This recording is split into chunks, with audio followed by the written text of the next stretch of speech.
Hi friends, welcome back to my channel. ನಾನಿವತ್ತು ಲಸೂನಿ ಮೇಥಿ ಮಾಡ್ತಾಯಿದ್ದೀನಿ. ಕರಿ ತುಂಬ ಚೆನ್ನಾಗಿರುತ್ತೆ. ಇದನ್ನು ಚಪಾತಿ ರೊಟ್ಟಿ ಜೊತೆ ಎಲ್ಲದ್ರ ಜೊತೆ ತಿನ್ಬೋದು. ಈ ಕರಿನ ನಾನು ಫಸ್ಟ್ ಟೈಮ್ ಟ್ರೈ ಮಾಡ್ತಾ ಇರೋದು. 2 ಟೇಬಲ್ ಸ್ಪೂನ್ ಆಯಿಲ್ ಹಾಕಿದ್ದೀನಿ. ಬೆಳ್ಳುಳ್ಳಿ ಸಿಪ್ಪೆ ಬಿಡಿಸ್ಕೊಂಡು ಒಂದು 10 ಬೆಳ್ಳುಳ್ಳಿ ಸಿಪ್ಪೆ ಬಿಡಿಸ್ಕೊಂಡು ಕಟ್ ಮಾಡಿ ಹಾಕ್ಕೊಳ್ತಾ ಇದ್ದೀನಿ. ಇದನ್ನು ಸ್ವಲ್ಪ ಹೊತ್ತು ಫ್ರೈ ಮಾಡಬೇಕು. ಇದಕ್ಕೆ ಮೆಂತ್ಯ ಸೊಪ್ಪು ನೋಡಿ ನೀಟಾಗಿ ತೊಳೆದ್ಬಿಟ್ಟು ಇದಕ್ಕೆ ಮೆಂತ್ಯ ಸೊಪ್ಪು ಹಾಕ್ಕೊಂಡು ಫ್ರೈ ಮಾಡಬೇಕು. ಯಾವ ಥರ ಫ್ರೈ ಆಗಬೇಕು, ಫುಲ್ಲು ಇದರಲ್ಲಿರೋ ನೀರೆಲ್ಲ ಡ್ರೈ ಆಗಬೇಕು, ಆ ಥರ ಫ್ರೈ ಮಾಡಬೇಕು. ಇದನ್ನು ರೈಸ್ ಜೊತೆನೂ ಸಹ ತಿನ್ಬೋದು, ತುಂಬಾ ಟೇಸ್ಟಾಗಿರುತ್ತೆ. ನೋಡಿ ಈಗೆಲ್ಲ ಆಗಿದೆ. ಇದಕ್ಕೆ ಬನ್ನಿ ಕರಿ ಯಾವ ಥರ ಮಾಡೋದು ನೋಡಿ. ಇದಕ್ಕೆ ಪೀನಟ್ ಹುರ್ಕೊಂಡಿದ್ದೀನಿ, ಆಮೇಲೆ ಹುರ್ಗಡ್ಲೆ ಹಾಕ್ಕೊಂಡಿದ್ದೀನಿ. 1-2 ಟೇಬಲ್ ಸ್ಪೂನು ಎಳ್ಳು ಹಾಕ್ಕೊತಾ ಇದ್ದೀನಿ, ವೈಟ್ ಎಳ್ಳ. ಇದನ್ನು ಸ್ವಲ್ಪ ವಾಟರ್ ಹಾಕ್ಕೊಂಡು ಮಿಕ್ಸಿ ಮಾಡ್ಕೊಬೇಕು. ಸರಿ, ಒಗ್ಗರಣೆ ಹಾಕೋಣ. ಈಗ ಇದಕ್ಕೆ 2 ಟೇಬಲ್ ಸ್ಪೂನ್ ಆಯಿಲ್ ಹಾಕ್ತಾಯಿದ್ದೀನಿ. ಅದಕ್ಕೆ ಸ್ವಲ್ಪನ ಜೀರಿಗೆ ಹಾಕ್ತಾಯಿದ್ದೀನಿ, ಒಂದು ಅರ್ಧ ಟೇಬಲ್ ಸ್ಪೂನ್ ಜೀರಿಗೆನ. ಇದನ್ನು ಒಂದು ಸ್ವಲ್ಪ ಉರಿಬೇಕು, ಜೀರಿಗೆ ಒಂದು ಸ್ವಲ್ಪ ಇದಾಗೋವರೆಗೂ.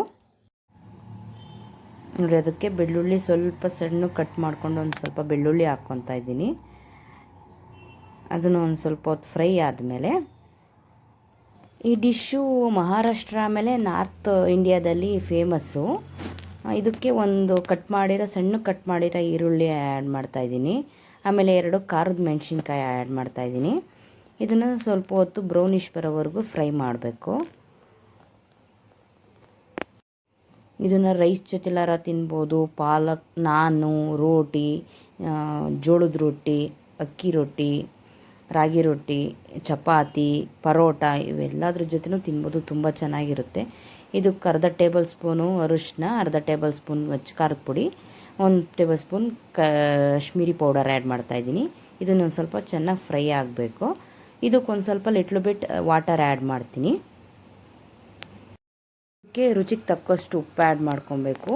ಇದಕ್ಕೊಂದು ಸ್ವಲ್ಪ ನೀರು ಆ್ಯಡ್ ಮಾಡಿಕೊಂಡು ಒಂದು ಸ್ವಲ್ಪ ಹೊತ್ತು ಕುದಿಸ್ಕೊಬೇಕು. ಆಮೇಲೆ ಒಂದು ಸಣ್ಣ ಕಟ್ ಮಾಡಿರೋ ಟೊಮೊಟೊನ ಇದಕ್ಕೆ ಆ್ಯಡ್ ಮಾಡಬೇಕು. ಈ ಥರ ಮಾಡಿಕೊಟ್ರೆ ಮಕ್ಕಳು ತುಂಬ ಇಷ್ಟಪಟ್ಟು ತಿಂತಾರೆ. ಸೊಪ್ಪು ತಿಂದಲೇ ಇರೋರು ಆಲ್ಮೋಸ್ಟ್ ಅಲ್ಲಿ ಮಕ್ಕಳು ಮೆಂತ್ಯ ಸೊಪ್ಪು ಒಂದು ಸ್ವಲ್ಪ ತಿನ್ನೋದು ಇದು ಮಾಡ್ತಾರೆ. ಈಗ ನಾವು ಅದು ಗ್ರೈಂಡ್ ಮಾಡ್ಕೊಂಡಿದ್ವಲ್ಲ ಪೀನಟ್ದು, ಅದನ್ನು ಇದಕ್ಕೆ ಆ್ಯಡ್ ಮಾಡಬೇಕು. ನೀವು ಕನ್ಸಿಸ್ಟೆನ್ಸಿ ನೋಡ್ಕೊಬೇಕು, ಎಷ್ಟು ಬೇಕು. ನಿಮಗೆ ರೈಸ್ ಐಟಮ್ಗೆ ಏನಾದರೂ ಬೇಕು ಅಂದರೆ ಒಂದು ಸ್ವಲ್ಪ ತೆಳ್ಳಗೆ ಮಾಡ್ಕೊಬೇಕು. ಇಲ್ಲ ನೀವು ಚಪಾತಿ, ರೋಟಿ, ನಾನು, ಬಟರ್ ನಾನ್ ಏನಾರು ಬೇಕು ಅಂದರೆ ಕನ್ಸಿಸ್ಟೆನ್ಸಿ ಸ್ವಲ್ಪ ತಿಕ್ನೆಸ್ಸಾಗೇ ಇರಲಿ. ಇದು ನಾನ್ ಸ್ಟಿಕ್ ತವಾದಲ್ಲಿ ಮಾಡ್ತಾ ಇರೋದು. ತಳ ಹಿಡಿಯುತ್ತೆ, ತಳ ಹಿಡಿದಾಗೆ ಕೈ ಆಡ್ತಾನೆ ಇರಬೇಕು.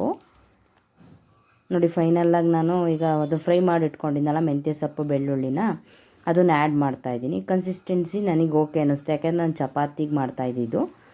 ನಿಮಗೆ ಯಾವ ಥರ ಬೇಕೋ ಕನ್ಸಿಸ್ಟೆನ್ಸಿ ಮಾಡ್ಕೊಳ್ಳಿ, ತುಂಬಾ ಚೆನ್ನಾಗಿರುತ್ತೆ. ಮಕ್ಕಳು ಇಷ್ಟಪಟ್ಟು ತಿಂತಾರೆ. ಒಂದು ಸಲ ಟ್ರೈ ಮಾಡಿ, ಯಾವ ಥರ ಇತ್ತು ಅಂತ ಕಮೆಂಟ್ ಮಾಡಿ. Thank you for watching my channel. ಹೀಗೆ ನೋಡ್ತಾ ಇರಿ, ಸಬ್ಸ್ಕ್ರೈಬ್ ಮಾಡಿ, ಏನೇ ಇದ್ದರೂ ಸಪೋರ್ಟ್ ಮಾಡಿ.